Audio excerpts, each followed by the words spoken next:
Application of potentiometer. तो potentiometer की जो फर्स्ट एप्लीकेशन है वो क्या है भाई? Comparison of EMFs of two cells. इसके अंदर क्या होता है? दो सेल है और दोनों सेल का जो ईएमएफ है वो अननोन है, मतलब हमें नहीं पता भी दोनों सेल का ईएमएफ कितना कितना है।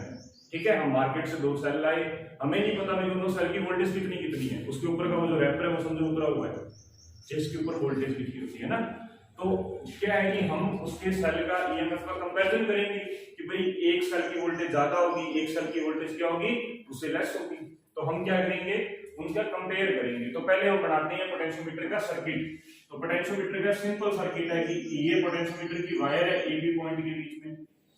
ठीक है, एबी पॉइंट के बीच में क्या ये पोटेंशियोमीटर वायर है। ये पोटेंशियोमीटर का भाई प्राइमरी सर्किट है जो फिक्स होता है। प्राइमरी सर्किट क्या होता है पोटेंशियोमीटर का? फिक्स। की लगी होगी, सेल लगा होगा, रियोस्टेट लगी होगी। रियोस्टेट है RH, की है यहाँ पे K, और सेल है जो प्राइमरी सेल का उसकी वोल्टेज कितनी है? EP। ठीक है, ये प्राइमरी सर्किट तो फिक्स है। अब हमें सेकेंडरी सर्किट में क्या जोड़ना है? दो सेल जोड़ने हैं और अपने को टू वे स्विच के साथ जोड़ने हैं। टू वे स्विच, ये टू वे स्विच है K1 K2, और साथ में जोड़ना है गैल्वानोमीटर, और साथ में क्या जोड़ देंगे? ज्योति। आप चाहे तो यहाँ पे रेजिस्टेंस जोड़ सकते हो, चाहे तो नहीं जोड़ सकते। हम यहाँ पे रेजिस्टेंस जोड़ते हैं ना, इसमें गैल्वानोमीटर को प्रोटेक्ट करने के लिए अपने यहाँ क्या जोड़ते हैं? रेजिस्टेंस जोड़ते हैं। तो अब देखो, इसका ईएमएफ अपने E1 लेट कर लेते हैं, इसका ईएमएफ अपने E2 लेट कर लेते हैं। ये हमारा पोटेंशियोमीटर का क्या बन गया? डायग्राम बन गया। ये क्या बन गया? पोटेंशियोमीटर का डायग्राम। और पोटेंशियोमीटर के इस डायग्राम से हम क्या करेंगे? इन दो सेल्स के ईएमएफ का कंपैरिजन करेंगे। इसका क्या करेंगे अपने भाई? कंपैरिजन करेंगे। तो सबसे पहले अपने क्या कहते हैं भाई? हमारा जो K1 स्विच है ना वो ऑन है, और जो हमारा सेकंड स्विच है वो क्या है? ऑफ है स्टार्टिंग में। तो क्या होगा जब ये स्विच ऑन होगा? इसका मतलब ये सर्किट के साथ सेल पे कनेक्टेड है। E1 ईएमएफ का जो सर्किट है वो क्या भाई? कनेक्टेड है। वो क्या है? कनेक्टेड है। तो देखो, फिर हम क्या करेंगे? इस जोखी को A पॉइंट से रब करते हुए चलेंगे जहां पे इस गैल्वानोमीटर में जीरो डिफ्लेक्शन आ जाए। जहां पे इस गैल्वानोमीटर में क्या आ जाए? Zero deflection. मतलब इस जोखी को अपने यहां से रब करते हुए चलना है जहां पे इस गैल्वानोमीटर में क्या आ जाए? जीरो डिफ्लेक्शन आ जाए। उस पॉइंट को हम क्या बोलते हैं? Balance point. और वो जो लेंथ होती है उसको क्या बोलते हैं अपने? Balance length. और फिर हम क्या लिखेंगे? According to principle of potentiometer, according to principle of potentiometer. जो पोटेंशियोमीटर होता है उसका जो प्रिंसिपल है वो क्या कहते हैं भाई? जो ईएमएफ होता है वो क्या होता है? लेंथ के प्रोपोर्शनल होता है। तो क्या लिखेंगे? E1 प्रोपोर्शनल कितना हो जाएगा? L1। अपने वो बैलेंस लेंथ को क्या काउंट कर लिया? L1। तो E1 बराबर क्या हो जाएगा? KL1। कितना हो जाएगा भाई? KL1। Equation first. तो क्या हो गई? Equation first. फिर हम क्या करेंगे? जो हमारा भी K1 स्विच है उसको तो क्या कर देंगे? ऑफ, और सेकंड स्विच को क्या कर देंगे? ऑन। इसको क्या कर देंगे? ऑन। तो क्या होगा? अब ये सर्किट से कनेक्ट हो जाएगा सेकंड वाला सेल। E2 ईएमएफ का सेल क्या हो जाएगा? सर्किट से भाई कनेक्ट हो जाएगा। फिर वही सेम सिस्टम कि इस जोकी को A पॉइंट से वायर के ऊपर रब करते हुए लेके जाएंगे जहां पे गैल्वानोमीटर में जीरो डिफ्लेक्शन आ जाएगा। वो क्या होगा? हमारा बैलेंस का पॉइंट होगा। वो क्या होगा? हमारा बैलेंस का पॉइंट। तो फिर वही according to principle of potentiometer, according to principle of potentiometer. तो क्या वैल्यू आएगी भाई? E2 प्रोपोर्शनल किसके होगा? L2 के। L2 के है सेकंड जो भाई पोटेंशियोमीटर के अंदर सेकंड जो सेल लगा था उसकी बैलेंस लेंथ है ये। तो क्या लिखेंगे भाई? E2 बराबर KL2। ये इक्वेशन नंबर 2। अब हमें तो क्या करना है? दोनों ईएमएफ का क्या करना है भाई? कंपैरिजन करना है।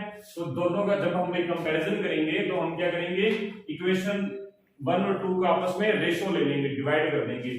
तो लिखेंगे फ्रॉम इक्वेशन 1 एंड 2 क्या वैल्यू आएगी? यहां से E2 by E1 equal to L2 by L1। यहाँ पे के आएगा लेकिन के से के कैंसिल आउट हो जाएगा, तो E2 by E1 equal to कितना आ जाएगा L2 by L1। ये आंसर आ गया। तुम लोग बोलो मत। Internal resistance of cell, potentiometer की हेल्प से हम क्या करेंगे, किसी भी सेल का इंटरनल रेजिस्टेंस फाइंड करेंगे। ठीक है, तो सबसे पहले अपने पोटेंशियोमीटर का सर्किट ड्रॉ करते हैं। तो ए पॉइंट, बी पॉइंट, इसके बीच में पोटेंशियोमीटर वायर, ये बेटा 1 मीटर की भी हो सकती है, 2 की भी हो सकती है, अपनी मर्जी है। ठीक है, और ए और बी पॉइंट के बीच में बैठता हमारा प्राइमरी सर्किट। प्राइमरी सर्किट में रियोस्टेट, सेल और की, ये तीनों कनेक्टेड होते हैं। ये तो फिक्स है ना भाई। फिर उसके बाद क्या करेंगे, सेकेंडरी सर्किट में, सेकेंडरी सर्किट में हम एक सेल जोड़ेंगे और उस सेल के पैरेलल में एक रेजिस्टेंस बॉक्स जोड़ेंगे। क्या जोड़ेंगे, रेजिस्टेंस बॉक्स जोड़ेंगे, और उसके साथ जोड़ देंगे की K1, और उसके साथ जोड़ देंगे गैल्वानोमीटर, और गैल्वानोमीटर के साथ क्या जोड़ देंगे, जो की, और इसके ईएमएफ में ई काउंट कर सकते हैं।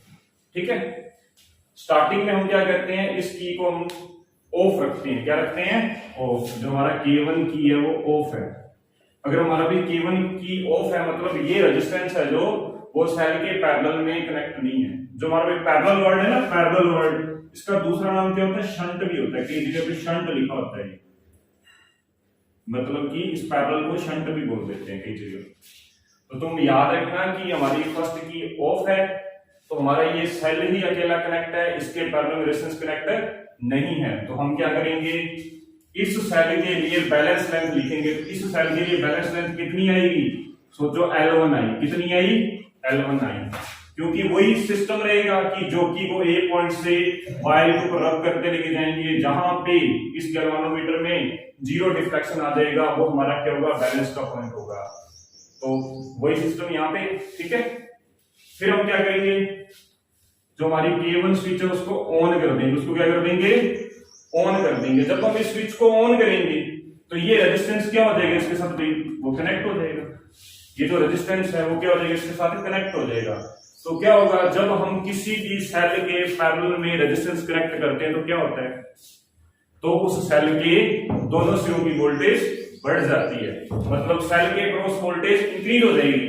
तो सेल के क्रॉस वोल्टेज है वो हम कितनी लेट कर लेते हैं, V लेट कर लेते हैं। तो उसके लिए बैलेंस लेंथ कितनी आएगी, L2, क्योंकि भाई सेल की वोल्टेज बढ़ गई सेल के क्रॉस, तो क्या होगा, बैलेंस लेंथ भी इंक्रीज हो जाएगी। तो उसको हमने कितना नाम दे दिया, L2 नाम दे दिया। तो यहां से क्या बनेगा, E1 तो E तो आ जाएगा K L1 के, V क्या आ जाएगा, K L2 के इक्वल। ठीक है, फिर हम देखेंगे इंटरनल रेजिस्टेंस का formula from cell equation. Cell की इक्वेशन क्या होती है भाई, सेल की इक्वेशन होती है E minus I R equal to V। तो यहां से R की वैल्यू कितनी हो जाएगी, E minus V upon I। यहां क्या लिख सकते हैं, R equal to E minus V upon V into R। I की जगह हम V बाय R। तो ये हमारा मेन फॉर्मूला आ गया। इसके अंदर हम वैल्यू पुट कर देते हैं। तो यहां से इसके अंदर वैल्यू पुट करेंगे तो R की वैल्यू कितनी आएगी, E की जगह क्या लिखेंगे, KL1 माइनस V की जगह क्या लिखेंगे, KL2 अपॉन में KL2 इनटू में R। K सब में कॉमन कट जाएगा तो R की वैल्यू कितनी आ जाएगी, L1 minus L2 upon L2 into में R। ये हमारा इंटरनल रेजिस्टेंस फाइंड करने का फॉर्मूला आ गया। और इस फॉर्मूले पे सीबीएसई में न्यूमेरिकल आता है। न्यूमेरिकल सिंपल होता है कि भाई सबसे पहले एक सेल कनेक्टेड है, तो उसके लिए बैलेंस लेंथ जैसे 100 सेंटीमीटर दे दी उसने। फिर बोला कि अगर हम सेल के पैरेलल में 5 ओम का रेजिस्टेंस कनेक्ट कर दें तो उसकी बैलेंस लेंथ कितनी हो जाती है, 150 हो जाती है। तो बताओ सेल का इंटरनल रेजिस्टेंस कितना, मतलब हमें L1 L2 गिवन होगा, R हमें गिवन होगा, और हमें क्या निकालना होगा, सेल का इंटरनल रेजिस्टेंस। सिंपल सा क्वेश्चन है, ठीक है।